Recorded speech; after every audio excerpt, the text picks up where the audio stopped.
থাকবে, জাহান্নামের শাস্তির কথাও থাকবে।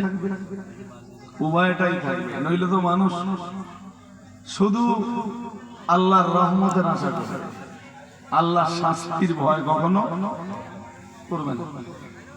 4 নম্বর গুণ,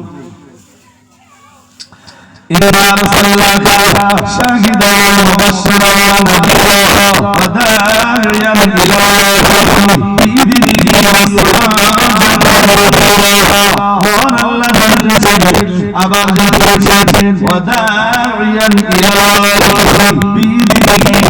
আর আমি আল্লাহ আপনাকে পাঠিয়েছি যাতে দুনিয়ার মানুষগুলোকে আপনি আল্লাহর দিকে আহ্বান জানাতে পারেন।